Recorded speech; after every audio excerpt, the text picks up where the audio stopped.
सभी प्यारे दोस्तों को नमस्कार। मैं सुभाष नौबार स्वागत करता हूं आपके परवार टॉप ट्रेंडिंग स्टडी पर। प्यारे दोस्तों, जी के जीएस सीरीज की यह तीसरी वीडियो है। इस सीरीज में हम अलग अलग एग्जाम में आए हुए प्रीवियस ईयर के क्वेश्चंस को डिस्कस कर रहे हैं। प्यारे दोस्तों, आपको ये वीडियो दो बार देखना है। पहली बार सुबह इस वीडियो को क्वेश्चंस को खुद पढ़ते हुए और मैं जो बोलता हूं उसे सुनते हुए देखें, और शाम को सोने से पहले एक रिवीजन कर लें। आप देखेंगे कि एक महीने के बाद जी के जीएस में काफी इंप्रूव आपको देखने को मिलेगा। इस सीरीज में प्रीवियस ईयर में आए हुए हम बायोलॉजी के 10 क्वेश्चन, हिस्ट्री के 10 क्वेश्चन, केमिस्ट्री के 10 क्वेश्चन, ज्योग्राफी के 10 क्वेश्चन, पॉलिटी के 10 क्वेश्चन और फिजिक्स के 10 क्वेश्चनों को देखेंगे। शुरू करते हैं। यदि आप इस चैनल पर नए हैं तो चैनल को सब्सक्राइब कर लेना, वीडियो को लाइक करना और बेल आइकन को दबा लेना, जिससे आने वाली वीडियो का नोटिफिकेशन आपको मिलता रहेगा। बायोलॉजी के 10 क्वेश्चनों को देखते हैं। पहला क्वेश्चन है, निम्नलिखित में से कौन सा थैलोफाइटा का एक उदाहरण नहीं है। यानी 3 थैलोफाइटा के उदाहरण हैं, एक थैलोफाइटा का उदाहरण नहीं है, वो आपको बताना है। ऑप्शन ए सही हो जाएगा, मर्चेंटिया। मर्चेंटिया थैलोफाइटा का उदाहरण नहीं है। बाकी स्पायरो, गायरा, कारा और क्लेडोफोरा तीनों थैलोफाइटा के उदाहरण हैं। अगला क्वेश्चन है, कोशिका भित्ति का प्रमुख कार्य क्या है। आपको बताना है कोशिका भित्ति का प्रमुख कार्य क्या है। 4 ऑप्शन दे रखे हैं। 4 ऑप्शनों में से यह कोशिका को आकार और दृढ़ता प्रदान करती है, ये सही है। ए ऑप्शन सही है। कोशिका भित्ति का क्या कार्य होता है? यह कोशिका को आकार और दृढ़ता प्रदान करती है। अगला क्वेश्चन है, भ्रूण की वह अवस्था जिसमें सभी शारीरिक भागों की पहचान हो सके डैश कहलाता है। भ्रूण की वह अवस्था जिसमें सभी शारीरिक भागों की पहचान हो सके डैश कहलाता है। क्या कहलाता है? ऑप्शन सी सही है, गर्भ। ऑप्शन सी सही है। अगला क्वेश्चन है, डैश ने जैव विकास की अवधारणा को अपनी पुस्तक द ओरिजिन ऑफ स्पीसीज में दिया। किसने दिया? 4 नाम दे रखे, 4 में से ऑप्शन सी सही है, चार्ल्स डार्विन ने। जैव विकास की अवधारणा चार्ल्स डार्विन ने दी थी, है ना। नेक्स्ट क्वेश्चन है, टमाटर में मुख्यतः कौन सा अम्ल पाया जाता है। आपको बताना है टमाटर में मुख्यतः कौन सा अम्ल पाया जाता है। वेरी इंपॉर्टेंट क्वेश्चन है, बहुत एग्जाम में देखने को आपको ये क्वेश्चन मिलता है ना। टमाटर में मुख्यतः कौन सा अम्ल पाया जाता है? तो ऑप्शन बी सही है, ऑक्सैलिक अम्ल। नेक्स्ट क्वेश्चन है, निम्नलिखित में से कौन सा विटामिन आयरन के अवशोषण को प्रभावित करता है। 4 ऑप्शन दे रखे हैं। 4 ऑप्शनों में से ऑप्शन डी सही है, विटामिन सी है। अगला क्वेश्चन है, स्टेप्सिन एंजाइम जो वसा को वसा अम्ल और ग्लिसरॉल में बदल देता है डैश से स्रावित होता है। किससे स्रावित होता है? ऑप्शन सी सही है, अग्नाशय से। अग्नाशय से स्रावित होता है। अगला क्वेश्चन है, डैश प्रजातियां पौधों और जानवरों की वे प्रजातियां हैं जो विशेष रूप से किसी विशेष क्षेत्र में पाई जाती हैं। तो जो खाली स्थान है वहां ऑप्शन डी सही हो जाएगा, स्थानिक प्रजातियां। पौधों और जानवरों की वे प्रजातियां हैं जो विशेष रूप से किसी विशेष क्षेत्र में पाई जाती हैं। अगला क्वेश्चन हो जाएगा, दंत क्षय को कम करने के लिए टूथपेस्ट में क्या मिलाया जाता है। आपको बताना है दंत क्षय को कम करने के लिए टूथपेस्ट में क्या मिलाया जाता है। ऑप्शन सी सही है, फ्लूराइड।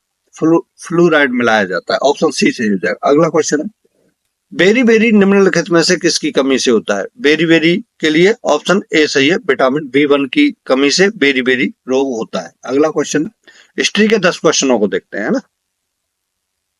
क्वेश्चन नंबर 11 है, गयासुद्दीन बलबन ने डैश शिष्टाचार के एक भाग के रूप में राजा को अभिवादन के सामान्य रूपों के रूप में सिजदा और पायबोश के रीति रिवाजों की शुरुआत की। 4 ऑप्शनों में से जो खाली स्थान है वहां क्या आएगा? सी ऑप्शन सही हो जाएगा, अदालत। अदालत। गयासुद्दीन बलबन ने अदालत शिष्टाचार के एक भाग के रूप में राजा को अभिवादन के सामान्य रूपों के रूप में सिजदा और पायबोश के रीति रिवाजों की शुरुआत की। अगला क्वेश्चन है, विजयनगर साम्राज्य के तुलुव वंश की स्थापना किसने की थी। तो कृष्णदेव राय ने की थी। ऑप्शन ए सही हो जाएगा। ठीक है, विजयनगर साम्राज्य के तुलुव वंश की स्थापना कृष्णदेव राय ने की थी। अगला क्वेश्चन है, निम्नलिखित में से किस संधि पर हस्ताक्षर करके द्वितीय आंग्ल मैसूर युद्ध समाप्त हुआ था। तो कौन सी थी? ऑप्शन ए सही है, मैंगलोर की संधि। मैंगलोर की संधि पर हस्ताक्षर करके द्वितीय आंग्ल मैसूर युद्ध समाप्त हुआ था। अगला क्वेश्चन है, निम्नलिखित में से किसने आम लोगों में राष्ट्रवाद की भावना जगाने के लिए शिवाजी महोत्सव की शुरुआत की थी? तो किसने? लोकमान्य तिलक ने शुरुआत की थी भाई, ऑप्शन बी सही हो जाएगा, लोकमान्य तिलक। अगला क्वेश्चन है, निम्नलिखित में से किस पेशवा शासक ने ब्रिटिश ईस्ट इंडिया कंपनी के साथ बेसिन की संधि पर हस्ताक्षर किए थे? आपको बताना है कि ये चार ऑप्शन दे रखे हैं, इनमें से किस पेशवा शासक ने ब्रिटिश ईस्ट इंडिया कंपनी के साथ बेसिन की संधि पर हस्ताक्षर किए थे?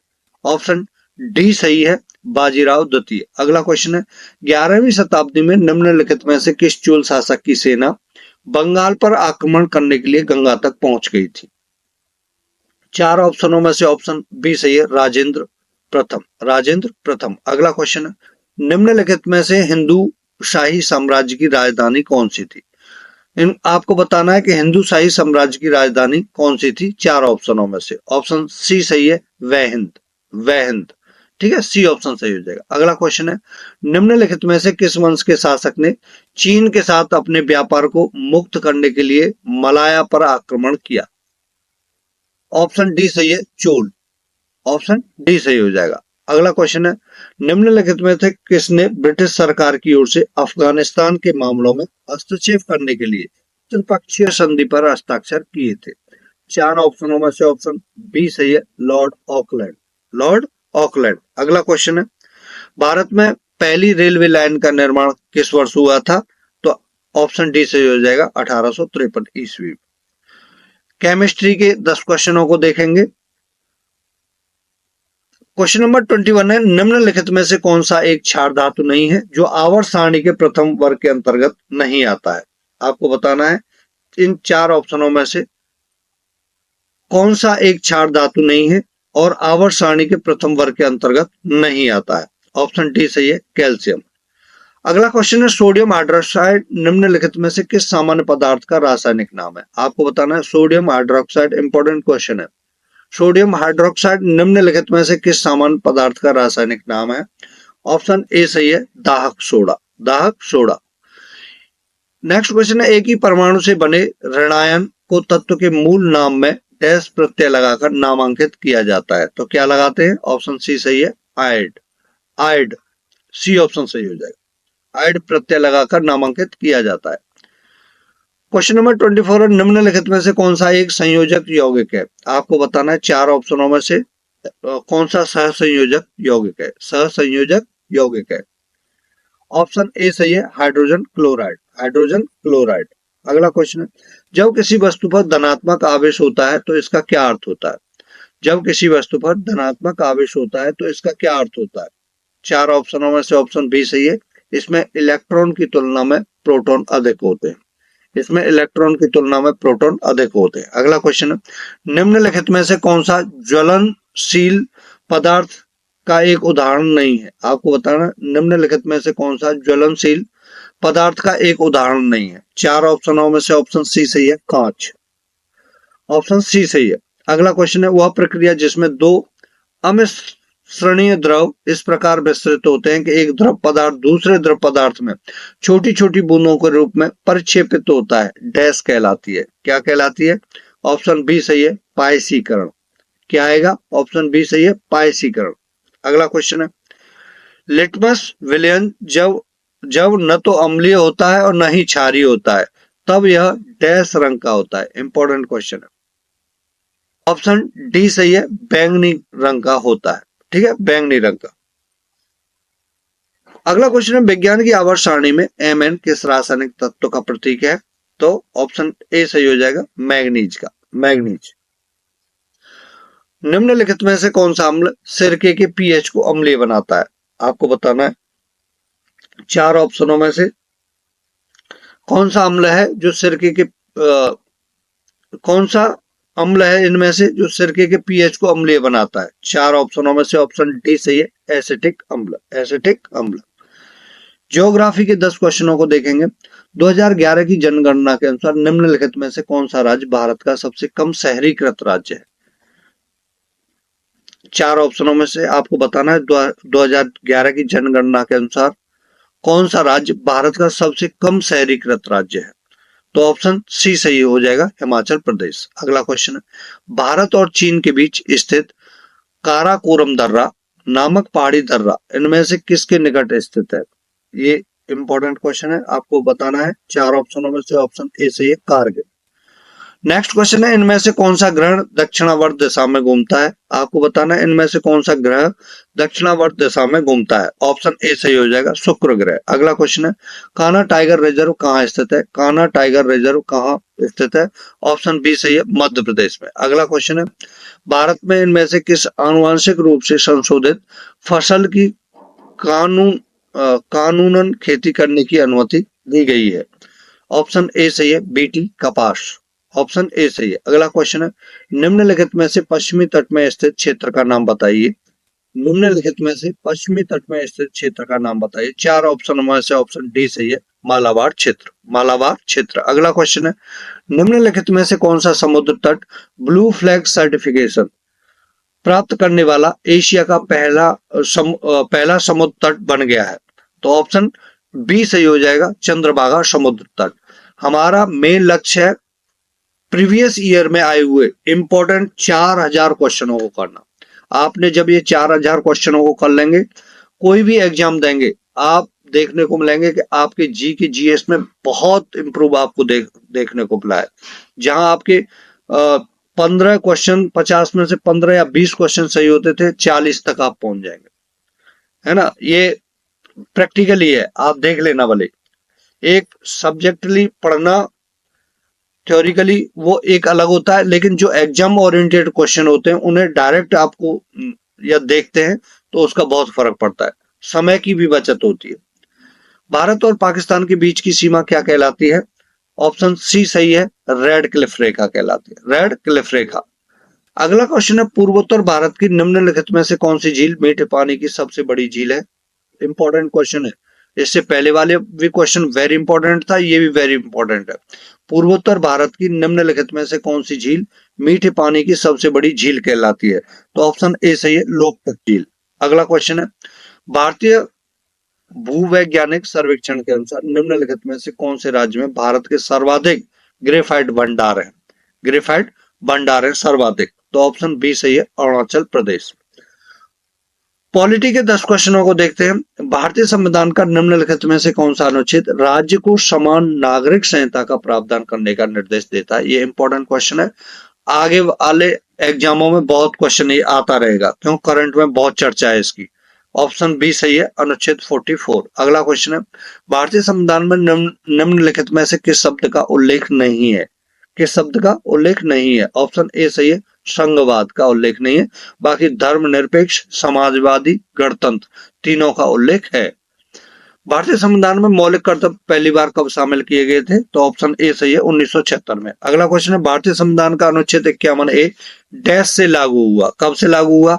ऑप्शन डी सही है, 3 जनवरी 1977 से लागू हुआ था। भारतीय संविधान का अनुच्छेद 51A 3 जनवरी 1977 से लागू हुआ था। अगला क्वेश्चन है, भारतीय संविधान में निम्नलिखित में से किसे संवैधानिक उपचार के अधिकार में वर्गीकृत किया गया? ऑप्शन डी सही हो जाएगा, अनुच्छेद 32 से 35। अगला क्वेश्चन है, भारतीय संविधान में राज्य के नीति निर्देशक सिद्धांतों के संबंध में निम्नलिखित में से कौन सा कथन सही है? नीति निर्देशक सिद्धांतों के संबंध में 4 ऑप्शनों में से कौन सा कथन सही है, ये बताना है। तो ऑप्शन बी सही है, संविधान की नवीन विशेषता के रूप में वर्णित है। अगला क्वेश्चन है, भारतीय संविधान में विधि के समक्ष समता की अवधारणा धारणा डैश के संविधान से ली गई है? कहां से ली गई है? ऑप्शन डी सही हो जाएगा, ब्रिटेन के संविधान से ली गई है। अगला क्वेश्चन है, भारतीय संविधान के किस अनुच्छेद में यह उल्लेख है कि जो कानून किसी भी मौलिक अधिकार के साथ असंगत है या उनका अल्पीकरण करते हैं, वे ऐसी असंगति की सीमा तक शून्य होंगे? 4 ऑप्शनों में से ऑप्शन डी सही है, अनुच्छेद 13। अनुच्छेद 13 के अंतर्गत क्या है? भारतीय संविधान के अनुच्छेद 13 में यह उल्लेख है कि जो कानून किसी भी मौलिक अधिकार के साथ असंगत है, जो कानून किसी मौलिक अधिकार के साथ असंगत है या उनका अल्पीकरण करते हैं, वे ऐसी असंगति की सीमा तक शून्य होंगे। अगला क्वेश्चन है, सरकारी योजना प्रधानमंत्री फसल बीमा योजना का उद्देश्य किसानों के लिए फसल बीमा सेवा उपलब्ध कराना है। इस प्रकार के सरकारी प्रयास भारतीय संविधान के निर्देशक सिद्धांतों के डैश के अंतर्गत आते हैं। तो ऑप्शन सी सही हो जाएगा, अनुच्छेद 48 के अंतर्गत आते हैं। अगला क्वेश्चन है, भारतीय संविधान के निम्नलिखित में से किस अनुच्छेद में सहकारी समितियों के गठन के अधिकार का उल्लेख है? भारतीय संविधान के निम्नलिखित में से किस अनुच्छेद में सहकारी समितियों के गठन का अधिकार का उल्लेख है? 4 ऑप्शनों में से ऑप्शन डी सही है, आर्टिकल 19(1) का सी। ठीक। फिजिक्स के 10 क्वेश्चनों को देखेंगे। उत्तल दर्पण द्वारा बनने वाला प्रतिबिंब सदैव डैश होता है, कैसा होता है? ऑप्शन ए सही है, आभासी और सीधा। उत्तल दर्पण द्वारा बनने वाला प्रतिबिंब सदैव आभासी और सीधा होता है। अगला क्वेश्चन है, जो प्रतिबिंब पर्दे पर प्राप्त किया जा सके डैश कहलाता है, क्या कहलाता है? ऑप्शन ए सही है, वास्तविक प्रतिबिंब कहलाता है। इंपॉर्टेंट क्वेश्चन है। अगला क्वेश्चन है, न्यूटन के गति के प्रथम नियम को डैश भी कहा जाता है, तो क्या कहा जाता है? ऑप्शन सी सही है, जड़ता का नियम भी कहते हैं। इंपॉर्टेंट है। अगला क्वेश्चन है, किसी वस्तु की गति की मूल इकाई डैश है, क्या है? ऑप्शन डी सही है, मीटर प्रति सेकंड है। अगला क्वेश्चन है, डैश के नियम के अनुसार किसी विद्युत धारा द्वारा उत्पन्न ऊष्मा चालक के प्रतिरोध धारा के वर्ग और धारा प्रवाह की समयावधि के समानुपाती होती है। किसका था ये? किसका नियम? ऑप्शन सी सही है, जूल के नियम के अनुसार। अगला क्वेश्चन है, ऐसे पदार्थों जिनसे होकर वस्तुओं को देख तो सकते हैं परंतु बहुत स्पष्ट नहीं देखा जा सकता, उन्हें डैश कहते हैं, क्या कहते हैं? ऑप्शन बी सही है, पारभासी पदार्थ कहते हैं। अगला क्वेश्चन है, वह न्यूनतम ताप जिस पर कोई पदार्थ जलने लगता है वह पदार्थ का डैश कहलाता है, क्या कहलाता है? ऑप्शन बी सही है, ज्वलन ताप। अगला क्वेश्चन है, एक गेंद में 3000 इकाई का संवेग है, यदि गेंद का वेग दोगुना कर दिया जाए तो गेंद का नया संवेग क्या होगा? तो संवेग बराबर क्या होता है? संवेग बराबर होता है द्रव्यमान गुणा वेग। तो यदि वेग को दोगुना कर दिया जाएगा, वेग को दोगुना कर दिया जाएगा तो संवेग भी दोगुना हो जाएगा, तो 6000 हो जाएगा, 6000 इकाई। सी ऑप्शन सही है। अगला क्वेश्चन है, रमन अपने वाहन में पश्च दृश्य दर्पण का प्रयोग करना चाहता है, इसके लिए उसे किस प्रकार का दर्पण चुनना चाहिए? तो पश्च दृश्य दर्पण का प्रयोग करने के लिए उसे डी ऑप्शन सही है, उत्तल दर्पण का प्रयोग करना चाहिए। डी ऑप्शन सही हो जाएगा। लास्ट क्वेश्चन है, एक विद्युत परिपथ में धातु के तार के दो सिरों के बीच विभवांतर भी उसमें प्रवाहित होने वाली विद्युत धारा के समानुपाती होता है। यह तार का ताप समान रहे, इसे डैश नियम के। तो भैया ये तो ऑप्शन सी सही है, ओम का नियम है ना? ओम का नियम है। ओम का नियम क्या बोलता है? एक समान ताप पर एक विद्युत परिपथ में धातु के तार के दो सिरों के बीच विभवांतर भी उसमें प्रवाहित होने वाली विद्युत धारा के समानुपाती होता है। ये होता है ना? Thank you for watching this video. Namaskar.